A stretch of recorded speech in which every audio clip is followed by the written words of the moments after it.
ခွေးလေးတွေကြောင်လေးတွေကိုပါမုံကျွေးလို့ရတယ်လားရတယ်ဆိုလို့ရှိရင်ဘယ်လိုမျိုးသောပါမုံအမျိုးအစားကိုကျွေးလို့ရတယ်လဲပြီးရင်ကျွန်တော်တို့ဘယ်လောက်ပမာဏကျွေးလို့ရတယ်လဲဆိုတာကိုကျွန်တော်ဒီနေ့မှာဆွေးနွေးပြောပြပေးသွားမယ်ပေါ့နော်အဲ့တော့ကျွန်တော်တို့တွေအနေနဲ့သိထားရမှာဆိုလို့ရှိရင်ခွေးလေးတွေကြောင်လေးတွေကိုပါမုံကိုကျွန်တော်တို့အဓိကအစားအစာအနေနဲ့ကျွေးဖို့အတွက်တော့လုံးဝမသင့်တော်ဘူးကျွန်တော်တို့ကျွေးမယ်ဆိုလို့ရှိရင်ဒါပမာဏအနည်းငယ်ပဲကျွန်တော်တို့ဒီအနေနဲ့ကျွေးလို့ရတယ်ဘယ်လိုမျိုးသောပါမုံမျိုးစားတွေကခွေးလေးတွေကြောင်လေးတွေကိုကျွေးလို့ရတာလဲဆိုလို့ရှိရင်လုံးဝဘာမှမပါတဲ့ဘာအရသာမှမပါတဲ့ကျွန်တော်တို့ plain ပါမုံအဖြူမျိုးကိုကျွေးလို့ရတယ်လို့ကျွန်တော်တို့ပါမုံအညိုမျိုးကိုကျွန်တော်တို့ဒီအနေနဲ့ဒါကျွေးလို့ရတယ်ပေါ့နော်အဲ့တော့ခွေးလေးတွေမှာဆိုလို့ရှိရင်သူတို့ရဲ့ပေါ့နော်ခန္ဓာကိုယ်အလေးချိန်ဒါတွားနေပြီးမှ9ကီလိုအတွင်းရှိတဲ့ခွေးလေးတွေဆိုလို့ရှိရင်ပုံမှန်ပါမုံတစ်ချက်ရဲ့10ပုံတစ်ပုံကိုကျွန်တော်တို့တစ်နေ့တာမှာကျွေးလို့ရတယ်လို့ကျွန်တော်တို့သူတို့ခန္ဓာကိုယ်အလေးချိန်9ကီလိုကနေ10ကီလိုအတွင်းရှိတယ်ဆိုလို့ရှိရင်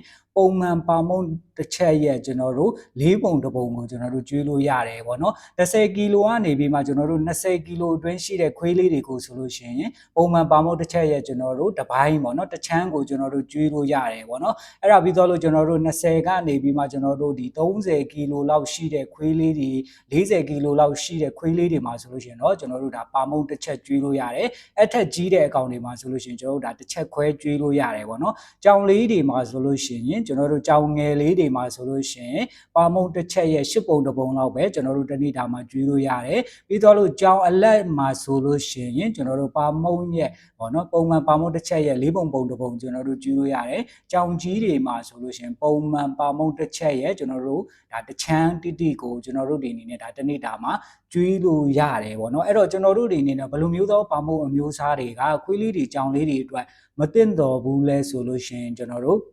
အချိုပါတဲ့ပါမုံနေရဆိုလို့ရှိရင်ခွေးလေးတွေကြောင်လေးတွေကိုကျွန်တော်တို့ကျွေးဖို့အတွက်မတင်တော့ဘူးဘယ်လိုမျိုးတော့အချိုလဲဆိုလို့ရှိရင်ကျွန်တော်တို့တကြားအစားထိုးပေါ့နော်ကျွန်တော်တို့စေးတကြားတွေထည့်ထားတဲ့ပါမုံအမျိုးအစားတွေဟာဆိုလို့ရှိရင်ခွေးလေးတွေကြောင်လေးတွေကိုကျွန်တော်တို့ဒီအနေနဲ့မကျွေးသင့်ဘူးပြီးသွားလို့ရှိရင်ကျွန်တော်တို့တစ်တီး6တွေထည့်ထားတဲ့ပါမုံအမျိုးအစားတွေဟာဆိုလို့ရှိရင်လည်းကျွန်တော်တို့ဒီအနေနဲ့ခွေးလေးတွေကြောင်လေးတွေကိုကျွေးတာမျိုးတွေမပြုလုပ်သင့်ဘူးအထူးသဖြင့်ကျွန်တော်တို့စပစ်တီး6ပါတဲ့ဟာမျိုးတွေကြက်သွန်ဖြူကြက်သွန်နီတွေပါတဲ့ပါမုံအမျိုးအစားတွေဟာဆိုလို့ရှိရင်ခွေးလေးတွေကြောင်လေးတွေကိုကျွန်တော်တို့ဒီအနေနဲ့လုံးဝကျွေးဖို့အတွက်မသင့်တော်ဘူးပေါ့နော်ပြီးရင်နောက်တစ်ခုကအစိအစံတွေပါတဲ့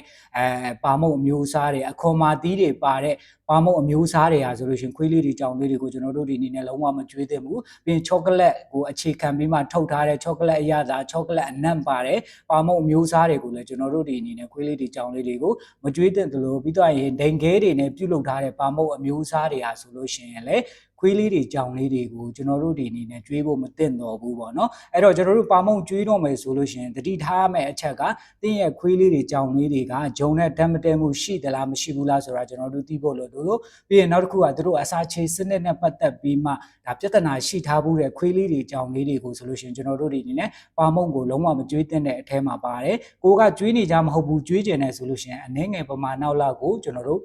စမ်းပြီးမှကြွေးကြည့်ပြီးတော့မှကျွန်တော်တို့ဘာပြဿနာမှမရှိဘူးဘာတုံ့ပြန်မှုမှမရှိဘူးလက်မတည့်တာမျိုးမရှိဘူးဆိုလို့ရှိရင်ကျွန်တော်တို့ဒီအနေနဲ့ပါမုံကိုကျွန်တော်တို့ဆက်ပြီးတော့မှကြွေးလို့ရတယ်ပေါ့နော်